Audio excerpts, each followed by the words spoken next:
Il était 3 heures du matin lorsque la lumière de mon téléphone a déchiré l'obscurité de ma chambre. Le message de mon fils Thomas clignotait sur l'écran et chaque mot était comme un coup dans l'estomac. « Maman, je sais que tu as acheté la voiture pour Élodie et que tu paies l'école de Lucas, mais elle ne veut pas que tu viennes à son anniversaire demain. C'est mieux que tu ne viennes pas. » J'ai tenu le téléphone avec les mains tremblantes, sentant quelque chose se briser à l'intérieur de moi. Ce n'était pas de la tristesse, c'était une rage glacée, le genre de rage qui grandit petit à petit et qui explose soudainement. J'ai tapé seulement 2 mots. D'accord. Mais à ce moment précis, j'ai pris une décision qui allait tout changer pour toujours. Mais avant de continuer, vérifiez si vous êtes déjà abonné à la chaîne et dites-nous en commentaire de quelle ville ou pays vous nous regardez. Nous aimons beaucoup savoir jusqu'où nos histoires voyagent. Je m'appelle Madeleine, j'ai 69 ans et j'ai construit ma vie de mes propres mains. Je suis née dans une famille pauvre dans la campagne bretonne où le luxe était d'avoir de la nourriture sur la table tous les jours. Mon père était ouvrier agricole, ma mère lavait le linge des familles riches du village. Nous étions 6 enfants entassés dans une petite maison en pierre où l'hiver le froid passait à travers les murs et l'été la chaleur nous étouffait. À 15 ans, je travaillais déjà dans un atelier de confection à Rennes, me levant à 5 heures du matin pour prendre 2 bus. Le trajet durait 1 heure et demie. J'arrivais avant le lever du soleil et je rentrais après son coucher. Je n'ai pas eu une enfance de poupées et de jeux. J'ai eu une enfance de responsabilités et de factures à aider à payer. Mes mains sont devenues calleuses à force de coudre. Mes yeux se sont fatigués à force de fixer les tissus sous la faible lumière de l'atelier. Je me suis mariée avec Pierre à 22 ans. Il était mécanicien dans un garage automobile, travailleur, honnête, un homme bon qui est mort trop jeune. Nous avions acheté une petite maison modeste à la périphérie de Lyon avec un jardin où je cultivais des légumes. Thomas n'avait que 5 ans lorsqu'un accident de travail a emporté mon mari. Un cric mal positionné, une voiture qui est tombée. Pierre n'a pas eu le temps de souffrir, m'ont-ils dit, comme si cela pouvait atténuer ma douleur. Je me souviens des funérailles, de mon petit garçon serrant ma main, demandant quand son papa allait se réveiller. Il portait son costume beige trop grand, celui que nous avions acheté pour le mariage de mon frère. Ses yeux cherchaient les miens, attendant une explication que je ne pouvais pas donner. J'ai dû être forte ce jour-là et tous les jours qui ont suivi. Pleurer était un luxe que je ne pouvais pas me permettre. Je me suis retrouvée seule avec un enfant, sans pension, sans assurance, avec des dettes que Pierre avait laissées. Le crédit de la maison, les factures en retard, les frais de funérailles. J'aurais pu retourner chez mes parents, accepter la défaite, vivre par charité, mais ce n'était pas dans ma nature. Ma mère me l'a proposé, mon père aussi, mais je voyais bien qu'ils avaient déjà du mal à joindre les 2 bouts. Je ne voulais pas être un fardeau. J'ai commencé à faire le ménage dans des maisons de famille, 3, 4 par jour, Madame Dubois le lundi et le jeudi, Madame Laurent le mardi et le vendredi, Madame Rousseau le mercredi. Le week-end, je nettoyais des bureaux. Le soir, je cousais des vêtements pour vendre au marché. Je réparais des pantalons, je retouchais des robes, je cousais des rideaux. Je dormais 4 heures par nuit, quand je dormais. Le café était mon meilleur ami. Thomas a grandi en me voyant travailler sans arrêt. Il faisait ses devoirs à la table de la cuisine pendant que je repassais. Il m'aidait à plier le linge propre. Il apprenait à être autonome parce qu'il n'avait pas le choix. La nourriture n'a jamais manqué sur notre table, même si elle était simple. Des pâtes, du riz, des légumes du jardin, parfois un poulet le dimanche. Les vêtements propres n'ont jamais manqué, même s'ils étaient rapiécés. Et l'amour n'a jamais manqué, car aussi fatiguée que j'étais, j'avais toujours un câlin à donner, une histoire à raconter avant de dormir. Quand il avait 10 ans, j'ai obtenu un meilleur emploi dans une entreprise de nettoyage. Je gagnais plus, j'avais la sécurité sociale, des avantages. Petit à petit, j'ai gravi les échelons, je suis devenue superviseur, puis gérante. Je gérais les équipes, je négociais les contrats, je m'occupais de la comptabilité. À 35 ans, j'ai ouvert ma propre entreprise de nettoyage. J'ai commencé petite, seulement moi et 2 employés, Nadine et Françoise, 2 femmes courageuses comme moi qui avaient besoin d'une chance. Aujourd'hui, à 69 ans, j'ai 40 employés et des contrats avec des immeubles commerciaux dans tout Lyon. Des bureaux, des cliniques, des résidences. Mon entreprise est respectée, mes employés sont bien payés, et je suis fière de ce que j'ai construit. J'ai fait tout cela pour moi, mais principalement pour Thomas. Je voulais qu'il ait ce que je n'avais jamais eu. Une éducation de qualité, des opportunités, la possibilité d'être quelqu'un sans commencer par le bas comme moi. J'ai payé l'école privée, les cours d'anglais, les études en administration des entreprises à l'université. Il a obtenu son diplôme avec mention, trouvé un bon travail dans une entreprise multinationale et a commencé à bien gagner sa vie. Je voyais mon sacrifice porter ses fruits. Mon fils portait des costumes, travaillait dans un bureau avec vue sur le Rhône, gagnait en 1 mois ce que je gagnais en 6 quand j'ai commencé. C'est alors qu'il a rencontré Élodie. Elle travaillait au service marketing de la même entreprise. Toujours impeccable, toujours maquillée, toujours avec des vêtements qui coûtaient plus que mon salaire d'1 mois entier quand j'ai commencé à travailler. Des tailleurs griffés, des sacs de marque, des chaussures à talons qui claquaient sur le sol comme une déclaration de supériorité. Dès le premier jour où Thomas me l'a présentée, j'ai senti que quelque chose n'allait pas. Ce n'était pas de la jalousie de mère. J'avais déjà rencontré d'autres petites amies de Thomas avant elle. C'était de la pure observation, l'instinct aiguisé d'une femme qui a vécu assez longtemps pour reconnaître les faux-semblants. La façon dont elle regardait ma maison modeste lors de sa première visite, ses yeux balayant les meubles anciens, le canapé un peu usé, les rideaux que j'avais cousus moi-même. La façon dont elle examinait mes mains calleuses de tant de travail, comme si elles étaient une curiosité déplaisante. La façon dont elle fronçait imperceptiblement le nez quand je racontais des histoires du passé, de l'époque où je nettoyais des toilettes pour survivre, où je prenais 2 bus avant l'aube, où je cousais jusqu'à minuit. « Quelle phase difficile, Madeleine !»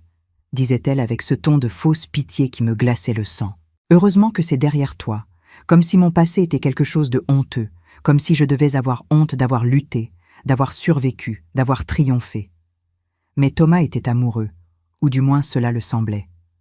Je voyais la façon dont il la regardait, avec ses yeux d'homme ébloui. Comment il s'efforçait d'être l'homme qu'elle voulait, changeant sa façon de s'habiller, de parler, évitant de mentionner notre passé modeste devant ses collègues. Un homme différent du fils que j'avais élevé, du garçon qui m'aidait à plier le linge, qui était fier de dire que sa mère avait construit une entreprise de ses propres mains. Le mariage a été extravagant. Élodie a insisté sur chaque détail coûteux, comme si elle voulait prouver quelque chose au monde entier. Banquet de luxe dans un château à l'extérieur de Lyon, robe importée d'Italie, décoration avec des milliers de fleurs blanches, un orchestre de jazz, un photographe professionnel qui suivait chaque instant. La facture a coûté une fortune, plus que ce que beaucoup de gens gagnent en 1 an. Quand j'ai suggéré à Thomas que c'était peut-être une exagération, qu'un mariage plus simple aurait la même valeur, qu'après tout ce qui comptait c'était leur amour et non la taille du gâteau, Élodie a ri de cette manière qui n'était pas vraiment un rire.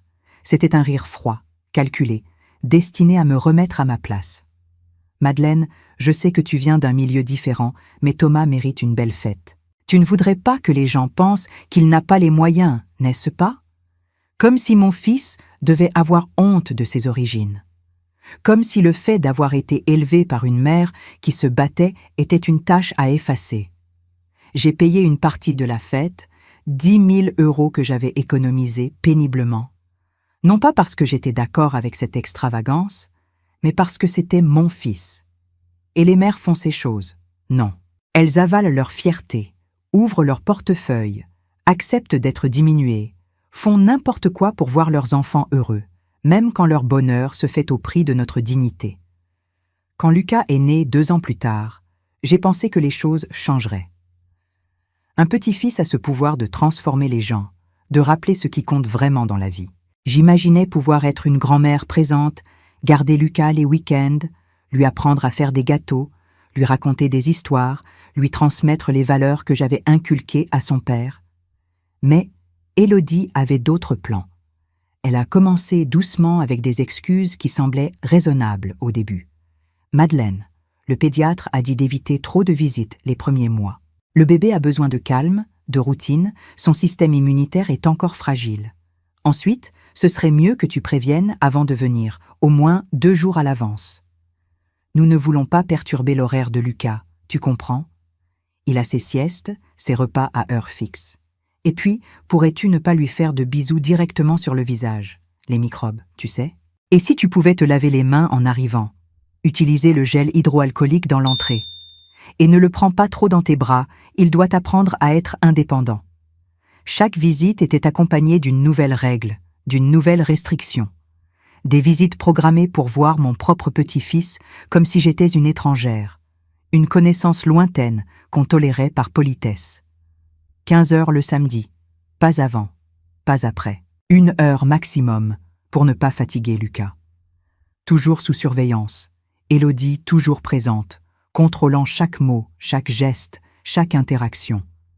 Mais j'avalais tout, je souriais, je m'adaptais, je respectais chaque règle absurde. Je faisais ce que font les mères, ce que font les grands-mères.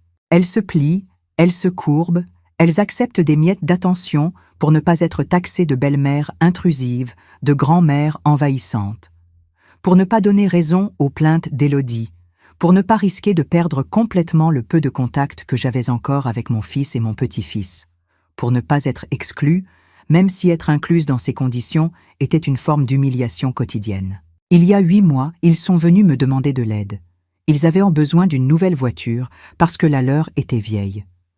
Selon Élodie. En réalité, la voiture avait 3 ans et était parfaitement fonctionnelle, mais elle n'était pas assez bien pour l'image qu'elle voulait projeter. Ils voulaient un SUV importé, de ceux qui coûtent plus que la compte d'une maison. Thomas est venu seul chez moi, ce qui était rare. Il s'est assis dans ma cuisine simple, remuant le café que je lui avais préparé, sans avoir le courage de me regarder dans les yeux. « Maman, nous avons besoin d'une meilleure voiture. La nôtre commence à avoir des problèmes, et avec Lucas qui grandit, nous avons besoin de quelque chose de plus sûr, de plus spacieux. » Je savais que c'était un mensonge. Leur voiture allait très bien, mais je savais aussi que si je n'aidais pas, ce seraient des semaines d'Élodie se plaignant, faisant du drame, faisant en sorte que mon fils se sente inadéquat. Alors, j'ai accepté. J'ai donné 15 000 € pour la compte. Il financerait le reste. La gratitude a duré exactement 2 jours. Élodie a publié des photos de la nouvelle voiture sur les réseaux sociaux avec des légendes sur le travail acharné et la réussite. Mais aucune mention de moi, aucun merci, rien. Comme si la voiture était tombée du ciel, fruit seulement de leur effort. 6 mois plus tard, ils sont revenus. Cette fois, c'était l'école. Lucas allait avoir 4 ans. Il était en âge d'entrer à l'école maternelle. Élodie voulait une école privée chère, la meilleure de la ville où étudiaient les enfants des cadres supérieurs. Le problème, la mensualité était de 600 €. Avec le financement de la voiture, leur salaire ne le couvrait pas. Thomas n'a même pas eu besoin de demander. J'ai offert. Je vais payer l'école de Lucas. C'est mon petit-fils. Je veux qu'il ait la meilleure éducation. J'ai vu le soulagement sur le visage de mon fils, le poids quittant ses épaules. Élodie, quand elle a appris, a envoyé un message. « Merci Madeleine, tu es une belle-mère formidable. » 5 mots secs, sans émotion, comme si elle remerciait quelqu'un d'avoir tenu la porte. J'ai commencé à payer l'école. 600 € par mois, tous les mois. Je n'ai jamais été en retard. Je ne me suis jamais plainte. Parce que c'était pour Lucas, mon petit-fils, l'enfant que je voyais à peine, mais que j'aimais de tout mon cœur. Je pensais que cela me donnerait au moins le droit d'être présente dans sa vie, d'être invitée aux petites fêtes, aux événements de l'école, aux moments importants, mais ce n'est pas ce qui s'est passé.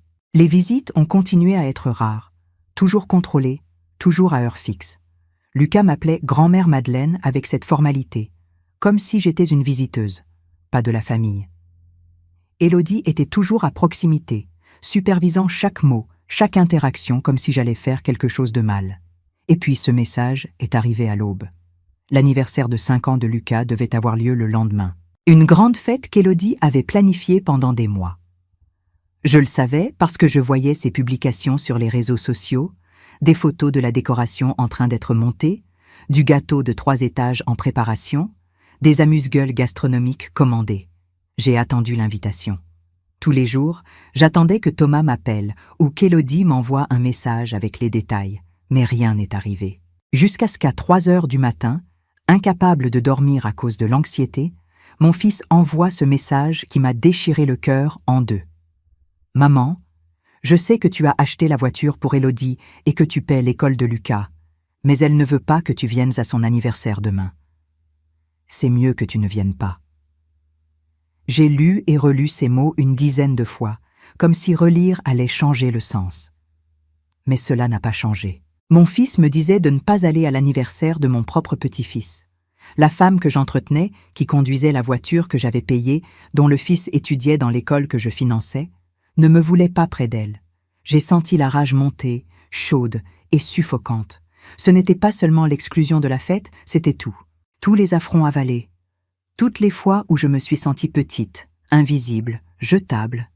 Toutes les miettes d'attention que j'ai acceptées, parce que j'avais peur de perdre complètement le contact avec mon fils et mon petit-fils. J'ai tapé ma réponse avec les mains tremblantes. D'accord. 2 mots qui signifiaient beaucoup plus qu'une acceptation. Ils signifiaient que quelque chose en moi s'était brisé de façon irréparable. Ils signifiaient que je venais de prendre une décision. Je me suis levée du lit, je suis allée dans mon bureau et j'ai allumé l'ordinateur. Je n'allais pas dormir de toute façon. J'ai ouvert le dossier où je gardais tous les documents de la voiture parce que je n'étais pas naïve, je n'étais pas la vieille idiote qu'Élodie pensait que j'étais. Quand j'ai acheté cette voiture, j'ai été intelligente. La voiture était à mon nom. Je l'avais fait ainsi exprès, disant à Thomas que c'était pour faciliter le financement, pour obtenir un meilleur taux. En réalité, c'était une protection. J'avais un contrat de prêt à usage, leur permettant d'utiliser la voiture gratuitement, mais avec une clause. Il pouvait être révoqué à tout moment en cas de manquement de respect aux accords familiaux. Et pour l'école, je payais directement. Chaque mois, la mensualité sortait de mon compte vers le compte de l'école. J'avais tous les justificatifs, tous les reçus, et je pouvais annuler quand je voulais. J'ai pris le téléphone et j'ai appelé mon avocat, Maître Dubois, un vieil ami de l'époque où je construisais encore mon entreprise. Il était 4 heures du matin, mais je m'en fichais. « Madeleine ?» Sa voix était rauque de sommeil. « Tout va bien. Il s'est passé quelque chose. »« Maître Dubois, » j'ai dit, ma voix ferme comme l'acier. « J'ai besoin que vous me prépariez des documents. Je veux révoquer le prêt à usage de la voiture et annuler les paiements de l'école. Tout aujourd'hui. » Il y a eu un silence. « Madeleine, êtes-vous sûre? C'est votre fils, votre petit-fils, je suis absolument certaine. Je veux les documents prêts pour midi, et je veux que l'huissier de justice livre la notification cet après-midi pendant la fête d'anniversaire. » Un autre silence plus long. « Ça va être une guerre, Madeleine. »« Je sais. Préparez les documents. » J'ai raccroché et je suis restée à regarder par la fenêtre. Le soleil commençait à se lever, peignant le ciel en rose et orange.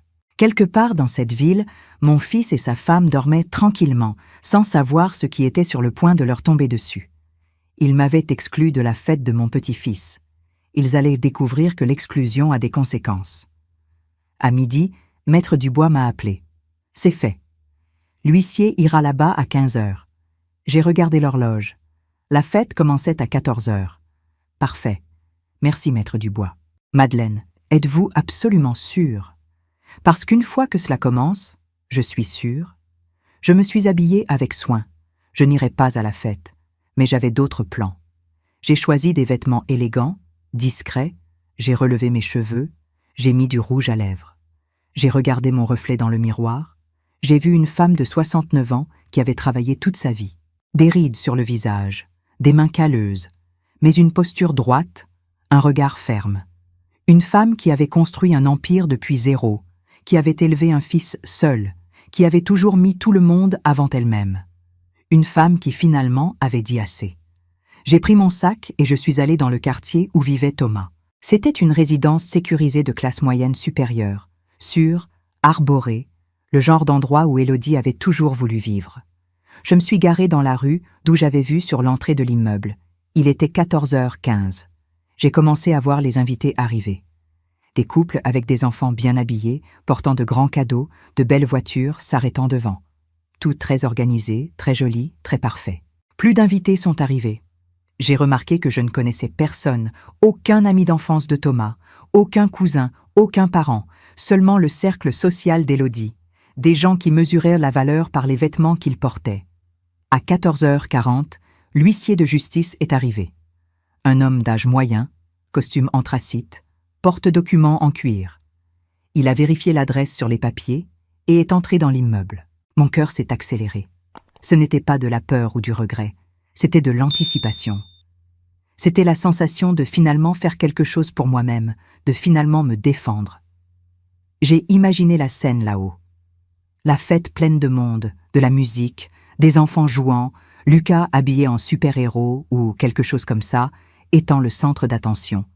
Et puis la sonnette, l'huissier à la porte, la confusion. Qui est-ce? Que veut-il? L'enveloppe étant remise, Thomas l'ouvrant, lisant, le sang disparaissant de son visage. Notification de révocation de prêt à usage, restitution immédiate du véhicule. Annulation du paiement de l'école. Délai 72 heures. Assise dans ma voiture, j'ai souri. Ce n'était pas du bonheur, c'était de la libération. Mon téléphone a commencé à sonner. Thomas. Je l'ai ignoré. Il a sonné encore et encore et encore. Je l'ai laissé sonner. Puis les messages sont arrivés. Maman, qu'est-ce que c'est? Il y a un huissier ici qui dit que tu veux la voiture. C'est une erreur, n'est-ce pas? Maman, s'il te plaît, réponds au téléphone. Tout le monde a vu ça.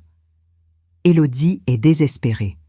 Comment peux-tu faire ça le jour de l'anniversaire de ton petit-fils? Quel genre de grand-mère fait quelque chose comme ça? J'ai lu chaque message calmement. Puis j'ai tapé ma réponse. Tu m'as dit de ne pas aller à la fête parce que je n'étais pas la bienvenue, alors je ne suis pas venue, mais j'ai envoyé un représentant à ma place. Et quant à la voiture et l'école, je ne suis pas obligée d'entretenir ceux qui me manquent de respect. J'ai envoyé et j'ai éteint le téléphone. Je ne voulais pas entendre des supplications, des promesses vides que les choses changeraient. J'en avais assez d'être la mère compréhensive qui avalait tout. J'ai démarré la voiture et je suis partie de là. Je me suis rendue au centre de Lyon, à l'immeuble où se trouvait mon entreprise. Je suis montée à mon bureau au dernier étage. La secrétaire m'a saluée surprise. « Madame Madeleine, nous ne vous attendions pas aujourd'hui. Je suis venue régler des choses, Marianne. Ne me passe pas d'appel, s'il te plaît. » J'ai rallumé le téléphone. 53 appels manqués, 42 messages, tous de Thomas. Aucun d'Élodie. J'ai commencé à lire. « Maman, ça doit être un malentendu. Comment ça tu veux la voiture? Les invités sont tous partis. Tu as gâché la fête de Lucas. » Élodie fait une crise de nerfs. « J'ai besoin de te parler, s'il te plaît. Laisse-moi venir. » J'ai tapé l'adresse du bureau. « Viens seule. Si Élodie vient, je n'ouvre pas la porte. » La réponse a été immédiate. J'arrive. 20 minutes plus tard, on a frappé à la porte. Thomas était méconnaissable. Cheveux en désordre, vêtements froissés, yeux rouges. Il s'est assis face à mon bureau, s'effondrant comme s'il n'avait plus de force. « Maman, qu'est-ce qui s'est passé? Je sais que j'ai envoyé ce message hier soir, mais je n'imaginais pas que tu allais faire ça. Je me suis assise et je l'ai affronté. Tu ne sais vraiment pas. La voiture est à moi, Thomas. Elle l'a toujours été. Toi et Élodie l'utilisiez gratuitement. Quant à l'école, je paie. Je peux arrêter de payer quand je veux. Mais tu as dit que c'était pour aider. Et je le veux, mais je ne suis pas obligée de financer des luxes pour ceux qui me traitent comme des ordures. » Il s'est passé les mains sur le visage. Nous ne t'avons jamais traité comme des ordures. J'ai pris le téléphone et j'ai lu à voix haute son message. Elle ne veut pas que tu viennes à son anniversaire demain. C'est mieux que tu ne viennes pas. Je l'ai regardé. Ce n'est pas me traiter comme des ordures. Élodie t'a demandé de m'exclure et tu as obéi comme tu obéis toujours. Thomas est resté silencieux, puis a murmuré. Tu ne comprends pas comment elle est. Élodie est compliquée. Si je ne fais pas ce qu'elle veut, ce sont des semaines de disputes. Alors, tu choisis la bonne ambiance à la maison au prix d'humilier ta mère. Je me suis levée sentant la rage revenir. Je t'ai élevé seule, Thomas. J'ai travaillé comme une esclave pour que tu aies tout. J'ai sacrifié ma vie entière pour toi. Il a commencé à pleurer. Maman, je suis vraiment désolée, mais tu ne peux pas nous retirer la voiture, tu ne peux pas annuler l'école. Nous n'avons pas l'argent pour maintenir le niveau qu'Élodie exige. Bienvenue dans la vraie vie, mon fils. La vie que j'ai vécue pendant des années en t'élevant. Il faut que tu partes maintenant, Thomas. Il a marché jusqu'à la porte. Il s'est arrêté sans se retourner. Je t'aime, maman. Je t'aime aussi, mon fils. Je t'aimerai toujours. Mais l'amour ne signifie pas accepter le manque de respect. Cela signifie avoir assez de dignité pour dire non quand c'est nécessaire. Une semaine plus tard, j'ai reçu un appel de l'avocat de Thomas. Il voulait négocier. Il proposait de rendre la voiture en échange de plus de temps pour retirer Lucas de l'école. Dites-leur que j'accepte de donner 2 mois de plus d'école. Après cela, la responsabilité est la leur. Quant à la voiture, je la veux de retour dans 72 heures. 2 jours plus tard, la voiture était dans mon garage. Je l'ai vendue la même semaine. Mon amie Véronique m'a appelé. Madeleine, j'ai appris ce qui s'est passé. Tout le monde en parle. Élodie dit que tu es une belle-mère cruelle, que tu as abandonné ton petit-fils, qu'il parle. Je connais la vérité, et ceux qui me connaissent vraiment la connaissent aussi. Un soir, j'ai reçu un lien vers une publication. C'était Élodie assise sur un canapé. « Je n'ai jamais imaginé que ça se terminerait ainsi, disait-elle. J'ai toujours traité ma belle-mère avec respect, mais elle est jalouse de mon mariage. Et quand j'ai établi des limites saines, elle s'est vengée. Elle nous a retiré la voiture, annulé l'école de Lucas. Comment quelqu'un fait ça à sa propre famille? Chaque mot était un mensonge, chaque larme fausse. J'ai fermé la vidéo. Je n'allais pas me défendre publiquement. Ceux qui avaient besoin de connaître la vérité la connaissaient déjà. 2 semaines plus tard, j'ai reçu un appel d'une femme appelée Isabelle. « Madeleine, nous ne nous connaissons pas, mais je suis la mère de Julien, collègue de Thomas. Je voulais que tu saches que tout le monde ne croit pas en la version d'Élodie.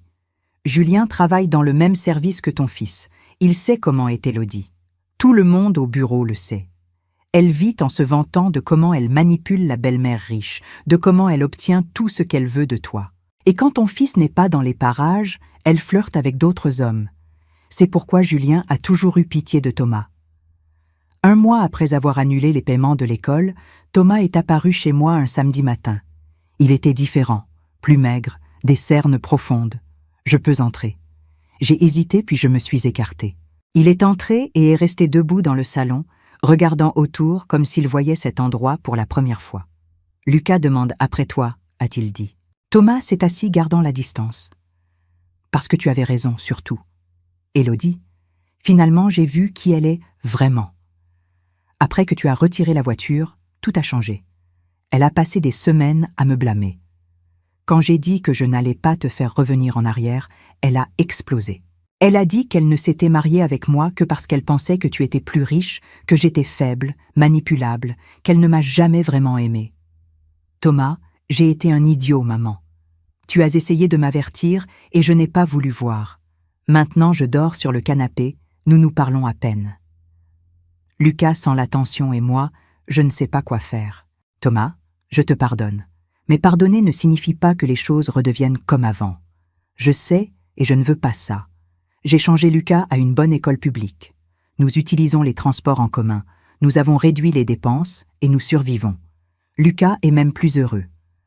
Maman, peux-tu voir Lucas de temps en temps? Je peux l'amener chez toi.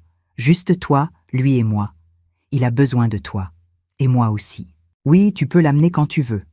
Thomas s'est levé et m'a vraiment embrassé. Merci de ne pas avoir renoncé à moi. Je ne renoncerai jamais à toi, Thomas, mais je n'accepterai plus jamais qu'on me manque de respect. Dans les mois suivants, nous avons construit une nouvelle routine. Thomas amenait Lucas tous les samedis. Nous passions la journée ensemble, parc, glace, film à la maison. Lucas a commencé à m'appeler grand-mère sans formalité, à m'embrasser spontanément, à me raconter l'école, les amis, les rêves. 2 mois après la séparation, Thomas est apparu chez moi. Je vais me séparer. Ça ne va plus. La cohabitation est insoutenable. Lucas souffre des disputes constantes et je ne supporte plus de vivre un mensonge. Je veux la garde alternée de Lucas. Les mois suivants ont été tumultueux. Le processus de séparation a été conflictuel. Élodie a engagé un avocat cher et a tout essayé pour obtenir une pension élevée et la garde exclusive. Mais Thomas avait la documentation de tout. Le juge aux affaires familiales a décidé la garde alternée et une pension juste. Un après-midi, j'étais avec Lucas au parc quand Sylvie, une voisine de Thomas, m'a parlé. Madeleine, je ne devrais pas te raconter, mais Élodie sort avec un homme plus âgé, marié. C'est le même qu'elle recevait dans l'appartement quand Thomas travaillait. Tout le monde le savait, sauf ton fils. 2 semaines plus tard, Thomas est apparu bouleversé. J'ai découvert quelque chose. Élodie a un amant depuis plus d'1 an, un entrepreneur marié qui finance son style de vie. C'est pour ça qu'elle s'est mise désespérée quand tu as coupé l'aide financière. Et comment tu gères ça? Soulagée. Ça confirme que ce n'était pas moi. Elle ne m'a jamais vraiment aimée. L'avocat de Thomas a présenté les preuves de l'adultère. Le juge a reconsidéré la garde. La garde principale est restée avec Thomas. Élodie n'aurait que des visites les fins de semaine alternées. Thomas avait loué un appartement plus petit mais accueillant. Il avait rencontré Céline, une professeure gentille et authentique. Pendant un dîner, Thomas a pris une enveloppe. « Maman, c'est pour toi. » À l'intérieur, il y avait un chèque de 15 000 €, l'argent de la voiture. Je l'ai économisé pendant 2 ans.